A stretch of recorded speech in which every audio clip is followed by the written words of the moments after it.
Hello, my name is Asaf, and I wanted to know whether it is possible to change destiny. Of course. How?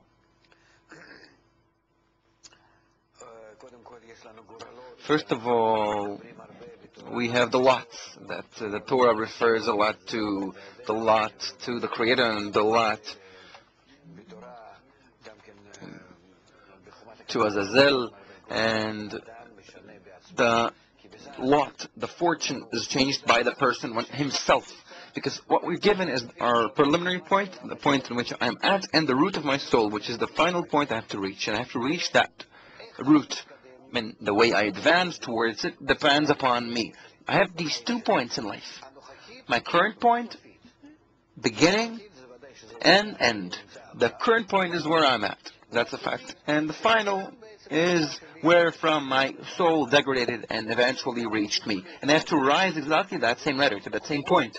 And all the powers are pushing me and forcing me and move me, so that I'll eventually reach that same root of the soul. And that's the reason for all the suffering and trouble and problems and better things. Doesn't matter. Everything in order to push me towards, to reach the root of my soul as fast as possible. And that's how it happens to each and every one of us and to all of us together in our global world. That we're all being pushed there. Now, the question is, how do we advance? And that's called a lot or a fortune, good or bad. The question is how to change our destiny.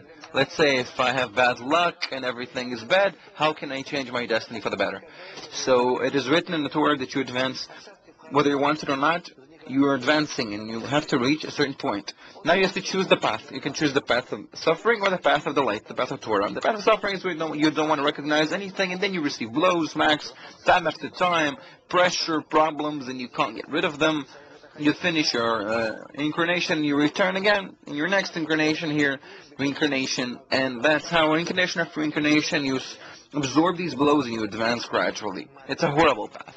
A horrible path. What is the path of the light? The path of the light is when you take the light that reforms, as we call it.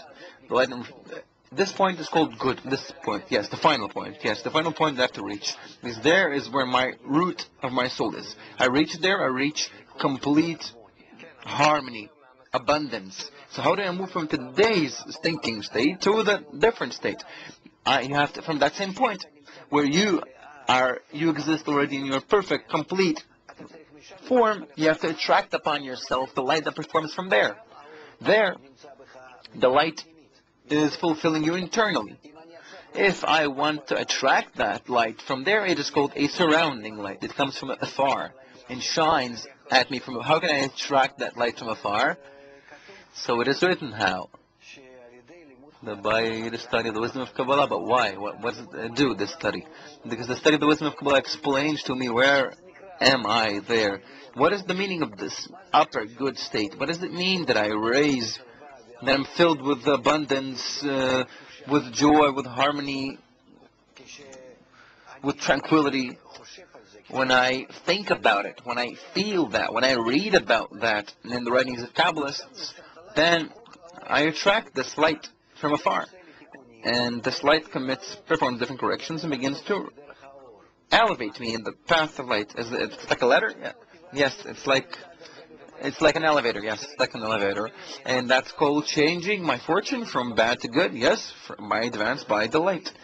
By good things which attract me. I'm always experiencing this adventure like a child. Compared to really, it's a shame that I see how the world suffers compared to the fortune it could have. Let's hope that we'll be able to explain to them somehow how to really do it. Okay, let's make a short pause and return with more questions. Only the expansion of the wisdom of Kabbalah and the multitudes of the people